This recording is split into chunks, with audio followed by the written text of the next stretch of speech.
Hello and welcome to the Pharmacology class. This is the Growth Paramedic, and today we have another exciting medication that we will be going through, and this is Droperidol. So I'm going to write that on the title as we do in every video, just so we can make sure that we clarify to you early on. Before I begin, as per usual, we're going to do a quick disclaimer. So this channel is for educational purposes only and is not intended as medical advice. While I always strive for 100% accuracy, errors may occur and medications and protocols do change over time. So please do not solely rely on information provided on this channel, but as additional reinforcement to your learning either at paramedic school or on road as a practicing clinician. Okay, so now that we got all the formalities out of the way, let me just highlight Droperidol. It's quite an interesting drug, and this will be quite, it will be relatively shorter class, as the information relating to Droperidol is limited. So the pharmacodynamics section will not be as detailed as the previous classes, so it shouldn't be too long. And the key thing to note already is that information is limited, and they're still doing research on Droperidol's actions, and it's not as well understood as other medications, but hopefully in time more research will be released, and if that is the case, I will probably update this this video in this class. So Droperidol. Let me continue with the introduction. So as with all the structures that we've been doing in the past, we'll be doing the definition, the pharmacodynamics,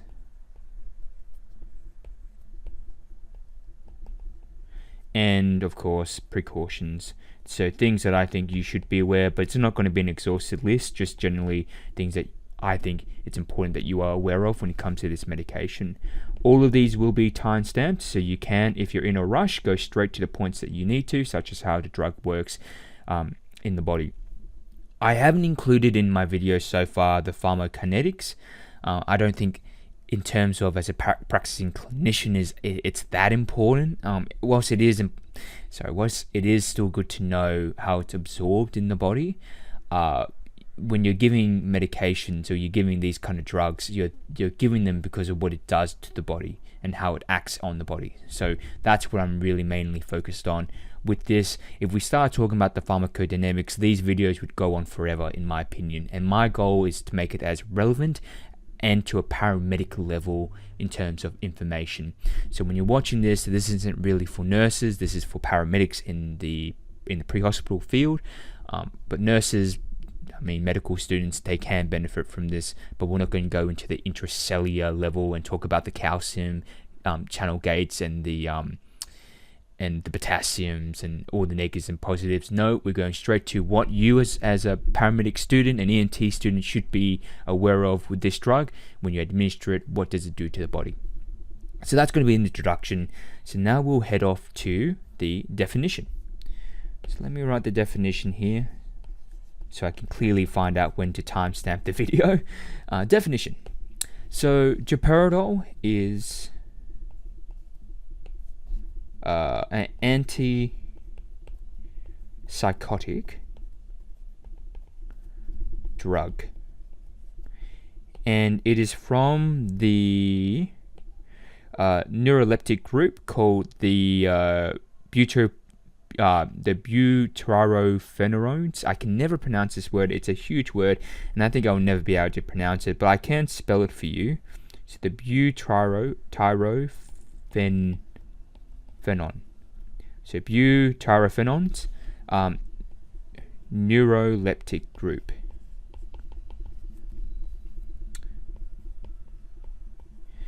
And this group produces sedation. So from here, morphine is used. Droperidol is used.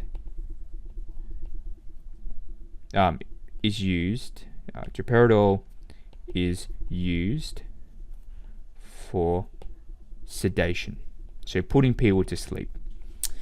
Now, there are, I think, one word I want to kind of clarify with you if you're not too aware, antipsychotic. So let me just write that here. So antipsychotic drugs. I want to clarify with that before we go any further, in case you're not aware. So antipsychotic drugs, referred to as, also known as neuroleptic, and what I've just mentioned in the previous point, are a class of medication used to manage psychosis, known as neuroleptic class of medication used to manage, a really important word here, guys, psychosis. Psychosis, let me just go here. Oh no, let's keep the color coordination going. So psychosis is a condition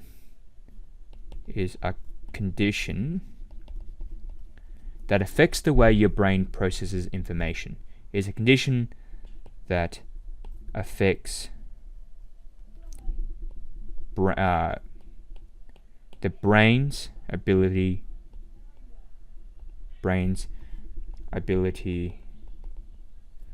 to process information.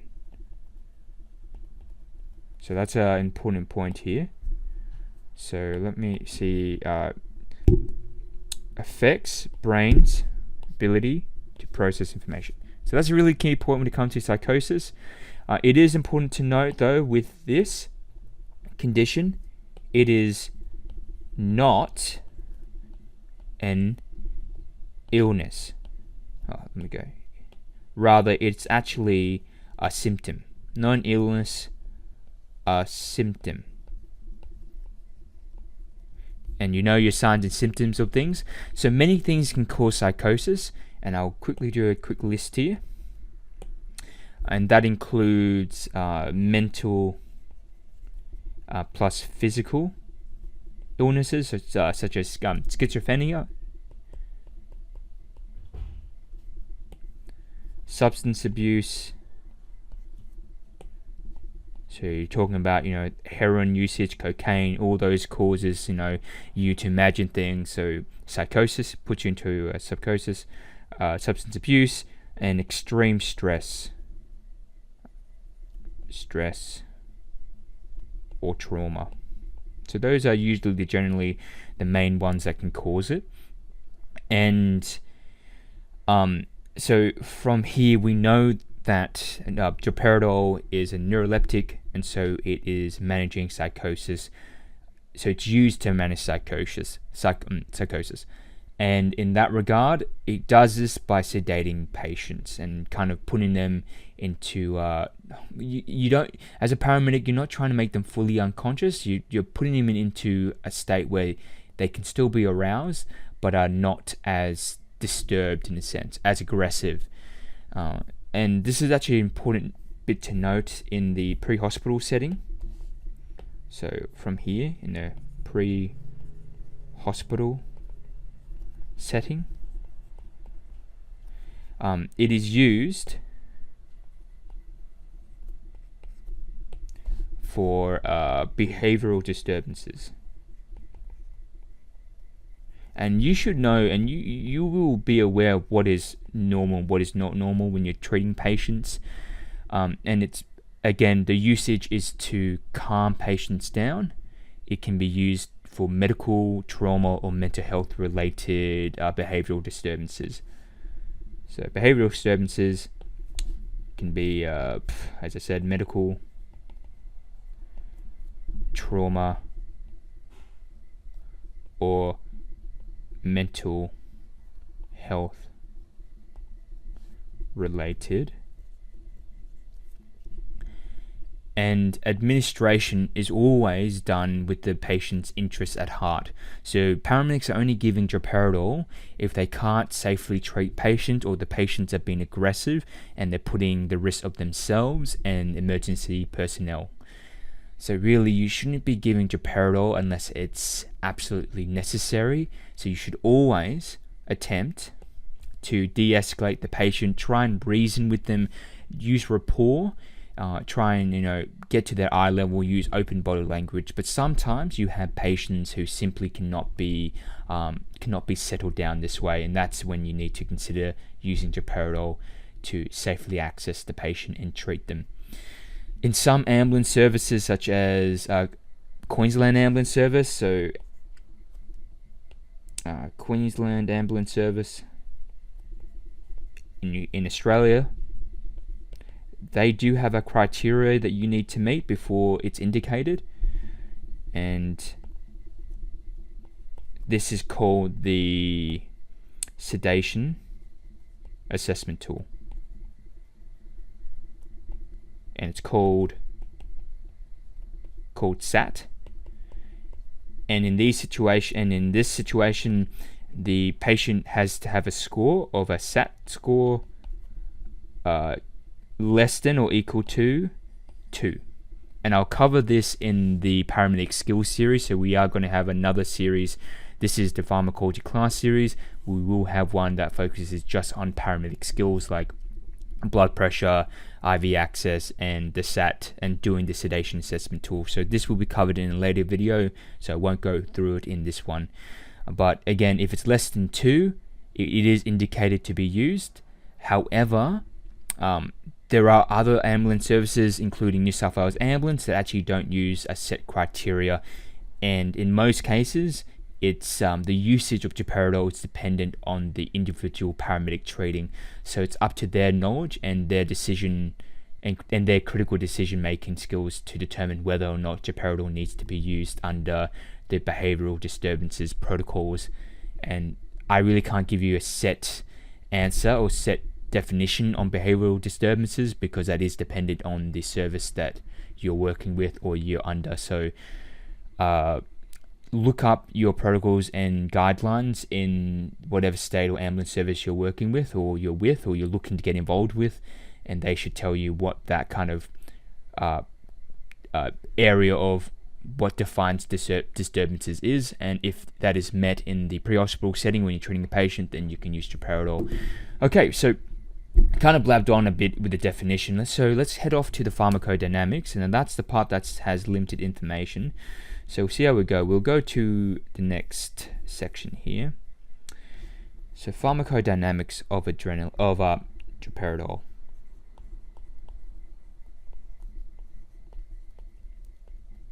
And just briefly, pharmacodynamics is what the drug does to the body. And knowing this is very important if you're practicing as a paramedic or EMT. Knowing how the drug works in the body makes sure that you're not. It enables you to be aware and confident in your skills when you're administering such drugs. So, as we know, the administration of droperidol. So, administration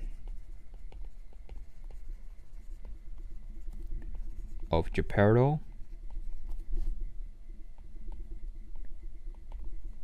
produces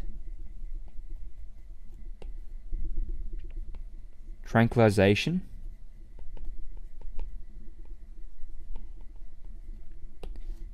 and sedation. So that's really important. It produces these two things. And to reiterate, droperidol is a butyrophenoone, whatever that's called, neuroleptic. Okay, so the exact mechanisms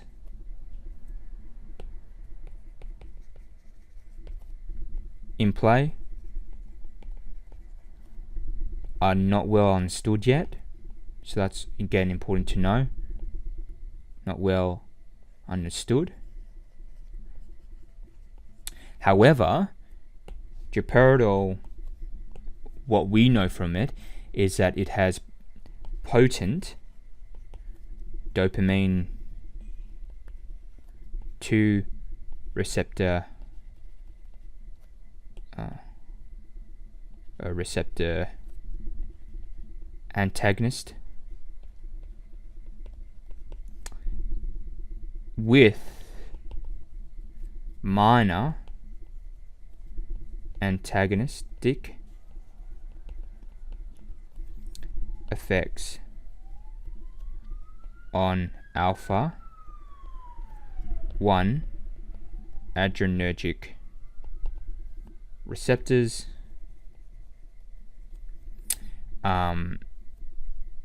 histamines, and serotonergic receptors. Now that's a very wordy point there, but all you really need to know is that it is a potent dopamine 2 receptor antagonist. It has minor antagonistic effects, so it's still a minor antagonist for the alpha 1 adrenergic receptors, histamine, and serotonin receptors. And all of this, all these actions that it does on these receptors, it leads to sedation. So when it binds, so as you know, the opposite of agonist is antagonist, antagonist, and you know with the mu, kappa, and delta receptors, they bind with morphine to create or produce a biological response. This is the opposite. So when droperidol binds to the dopamine 2 receptors, this stops a biological response, so prevents something from happening. So it does the opposite of what an agonist would do. So generally,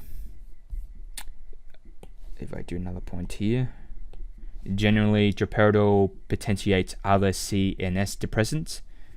So potentiates other CNS depressants. And because of this, it produces mild alpha adrenergic blockade. And this leads to puerperal vascular dilation, reduction of pressor effects of adrenaline. Because as you know, alpha 1s, when they interact with adrenaline, it causes a sympathetic nervous system response, so it causes vasoconstriction. Because droperidol is an antagonist, an anti-agonist, however you pronounce it, it does the opposite. So when it binds to the alpha 1 adrenergics, which are located in the heart, it prevents them from producing a biological response, and that's what causes the pupillary dilation, when it would otherwise cause a constriction if adrenaline was to bind to those receptors. So it does the opposite effect of what adrenaline would do. But it's only mild though, as we just mentioned. It's not too large of an impact when it comes to that. And as well as sedation, droperidol has inhibitory action on dopaminergic receptors, and it gives it, and because of this inhibitory action, that causes, as well as sedation, antiemetic effects. So it is a potent antiemetic, which is why it's actually used in pre-hospital operations, because it stops that kind of nausea and vomiting from coming through. But again, this is the pre-hospital field, so that is not what we're going to be talking about. And from here, that's kind of it with the pharmacodynamics. So the main things to get with the pharmacodynamics is that it is a potent 2 receptor antagonist, and when it interacts in the body, it will cause a sedation tranquilization effect. And because it is a potent, or it inhibits action on dopaminergic receptors as well, it also has antiemetic effects. So there are two things you should get out of this, 2 things. So 1, 2, it causes sedation, and it is a potent antiemetic. Perfect. So now that we got through here, let's go to the precaution side. There are probably 2 things I'm going to mention here, or maybe 1 now. I think there's about 2. So definition. So the first one is concurrent or concomitant use of CNS depressants. So that's something to be aware of, because this potentiates sedative effects. So when it's used with other CNS depressants, it can cause over-sedation. And that's not what you want. You don't want to over-sedate the patient, because then you can't rouse them up, and that can lead to adverse effects. Over-sedation and adverse effects. So you never want to over-sedate your patients. So that's one of the key things. So just be mindful. If you're going to administer Droperidol, just be aware if the patient's taking other CNS depressants. I won't go through a list of CNS depressants. You can look it up yourself. But just be aware that that can lead, if you do end up using Droperidol whilst they're using something else, it can lead to over-sedation. As well as that, Parkinson's disease, that's quite a common contraindication when considering using Droperidol. So if they are a patient that has a medical condition of Parkinson's, you wouldn't be using Droperidol, because Parkinson's disease is characterized by dopaminergic neurodestruction. So with dopamine receptor agonist drugs used as management for this disease. So just imagine, so the dopaminergic neurodestruction happens with Parkinson's disease, and so dopamine receptor agonist drugs, so drugs that interact or bind to the dopamine receptors to create a biological response, they are used to manage this disease. What we just mentioned before in the pharmacodynamics is that Droperidol inhibits the actions of, and if we look back here again, the dopaminergic receptors. So if you were to administer Droperidol with someone who has Parkinson's disease, you're essentially stopping the agonist drugs from binding to the dopamine receptors, and that could lead to worsening of symptoms. And it's also very bad practice as well, because you are doing harm. And one of the core values and core methodologies to use whenever you're a practicing clinician in the field is that you are to do no harm or to do no further harm. So if you're administering Droperidol with Parkinson's disease patients, you are doing more harm than good.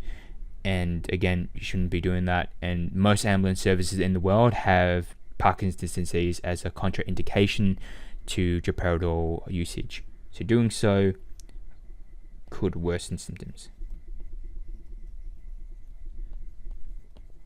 Okay, that's it. That's it for this session today. I hope you learned a bit more about droperidol and its two main usages, which is sedation and as an antiemetic. But there are drugs specifically used for antiemetics, such as ondansetron, and we might actually cover that in the next class. But it can be used for that. It has that effect as well. Hope you guys enjoyed. If you found this useful, make sure to hit that like and subscribe button. And you have any drugs or anything in particular you want me to cover on this channel, please do not be afraid just to comment below or to send me a message. Awesome. Hope you guys have a great day. Goodbye.